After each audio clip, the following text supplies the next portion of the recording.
Hola chicos, ¿cómo están? Buenas tardes. Bueno, la intención de este video es que hagamos una breve introducción con respecto al trauma o traumatismos que de alguna forma ya iniciamos revisando en la unidad número 5. Ustedes leyeron, de hecho hicieron una actividad de aprendizaje a partir de la intoxicación, del envenenamiento, en donde seguramente recordarán que también se considera como un trauma múltiple de origen químico. A lo largo de esta unidad haremos la revisión de algunos otros tipos de traumatismo, como es el traumatismo craneoencefálico, el traumatismo de columna vertebral y de médula espinal. Obviamente hablar de quemaduras también implica un traumatismo, es una lesión directa, una herida directa a la piel. Revisaremos además traumatismo de tórax, de abdomen, y finalmente haremos la revisión del traumatismo de extremidades. Seguramente es lo más común que hemos revisado en relación a los traumatismos, es lo más próximo que ustedes pueden llegar a concebir, hablar de una fractura, hablar de un esguince. Pues bien, me gustaría que hiciéramos una breve explicación con respecto a la incidencia y a la prevalencia de este problema. Pues bien, el trauma es considerado un problema de salud pública. Para que se considere un problema de salud pública debe de cumplir tres premisas, debe de cumplir tres indicadores. El primero de ellos es que afecte a una gran cantidad de población. Y bueno, yo creo que ustedes estarán de acuerdo conmigo que los accidentes, las agresiones, los homicidios, las heridas, las riñas, pues son un pan de cada día, ¿no? Anualmente al servicio de urgencias se recibe 1.6 millones de visitas, particularmente por lesiones, seguramente otras causas, ¿no? Otras múltiples afecciones de la salud, pero específicamente por lesiones 1.6 millones anualmente. De esas 1.6 millones de visitas, 500,000 corresponden a traumatismo craneoencefálico. El traumatismo craneoencefálico aproximadamente pues una tercera parte de todas las lesiones que se dan son correspondientes a este tipo de traumatismo. El 20% de esas personas que han sufrido un traumatismo craneoencefálico desafortunadamente mueren, fallecen. Hablando de otro punto, de otro indicador, pues es que se considere pues un problema de salud pública, es que pueda ser prevenible. Y por supuesto que los traumatismos pueden prevenirse. ¿Cómo? Utilizando el cinturón de seguridad, utilizando medidas de protección en el trabajo, utilizando, obviamente no conduciendo viendo el celular, no conduciendo con bebidas alcohólicas, etc. Y finalmente, para que se considere un problema de salud pública, la tercera condición que debe de cumplir es que los recursos que se invierten en la atención son muy elevados. Vaya, es muy costoso atender a una persona, una víctima que ha resultado después de un traumatismo.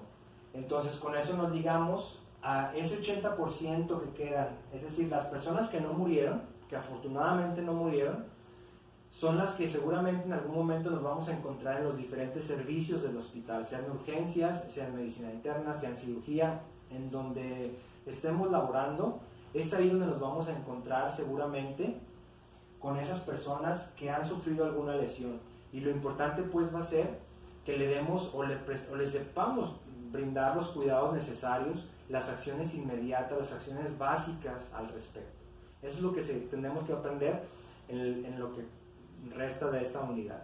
Pues bien, decíamos que un 20% muere. Obviamente hablar también de la mortalidad es un indicador que nos habla sobre la magnitud, sobre la gravedad del problema. Y por supuesto que es un problema que nos llega a afectar a todos. Y más cuando conocemos las principales causas de incidencia. Ejemplo, hay una mayor incidencia en países de bajo y de mediano ingreso. México es considerado un país de mediano ingreso. Desafortunadamente no estamos en la élite de países tercermundistas en donde la incidencia es muchísimo menor.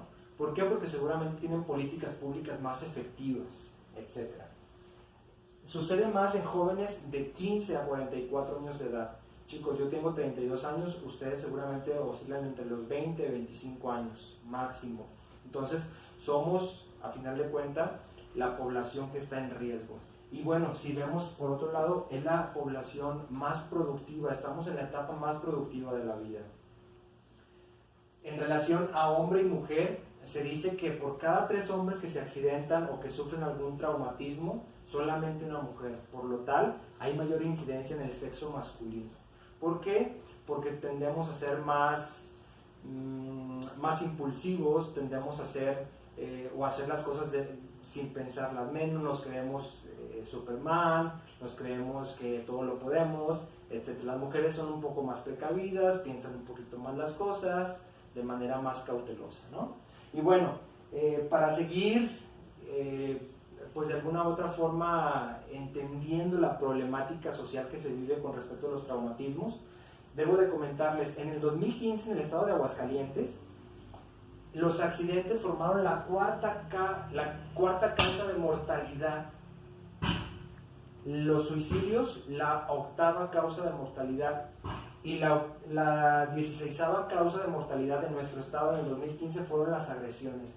Entonces, ¿eso qué nos considera? ¿A dónde nos lleva? A que ese tipo de situaciones, hablando de los traumatismos, figuran dentro de las primeras 20 causas de muerte en nuestro estado. Hablando de nuestro país a nivel nacional, el homicidio es la 3ª causa de muerte a nivel nacional, obviamente en el 2015, y créanme que las cifras no han variado mucho con relación a estos 5 años que han transcurrido hasta nuestro entorno, hasta nuestro 2020. Y finalmente, bueno, hacer una tabla comparativa, gráficas comparativas, es la distribución porcentual de las defunciones en México. Personas de 15 a 29 años murieron por homicidio en un 28%. Personas de 15 a 29 años murieron por accidente en un 16%. Personas de 15 a 29 años en un 9% murieron por suicidios. Entonces vean otra vez la situación que se vive día con día. Personas de 30 a 44 años de edad, con un 18% murieron por homicidios, es decir, alguien infligió contra su vida, alguien atentó contra su propia integridad y murieron. El 9% murieron por accidentes, sobre todo accidentes de transporte. Y finalmente el 8% murió por cirrosis, una causa nada que ver con los traumatismos, pero es el comportamiento que se da en relación a la distribución porcentual de las defunciones en nuestro país. Chicos, con esto a manera de conclusión, somos personal de salud ciertamente, pero no estamos exentos de las situaciones de riesgo, de los accidentes, de los homicidios, de las riñas, de andar en pasos que desafortunadamente no son los más correctos o vistos en la sociedad. Seamos primeramente nosotros conscientes de la situación que se vive, tratemos de orientar a las personas que están en nuestro entorno básico, utilizando el cinturón de seguridad, no conduciendo después de haber tomado bebidas alcohólicas, no conduciendo utilizando el teléfono celular. Es decir, esas son tendencias que hoy en día se han convertido en esto, en incidencias, en datos estadísticos de muerte. Y después, bueno, lo que vamos a ver a continuación cuando ustedes preparen la temática es precisamente cuáles son los cuidados y las acciones básicas. ¿Qué vamos a hacer? Es muy fácil encontrar en el hospital y ver la indicación médica. Un traumatismo craneoencefálico, cabecera 35 grados centígrados, oxígeno suplementario, glucometría capilar cada 6 u 8 horas. Entonces hay que entender por qué vamos a hacer esas acciones, por qué vamos a hacer esas intervenciones. Pues bien, con eso me despido, muchas gracias por observarme, por verme y seguimos en contacto. Gracias, hasta luego.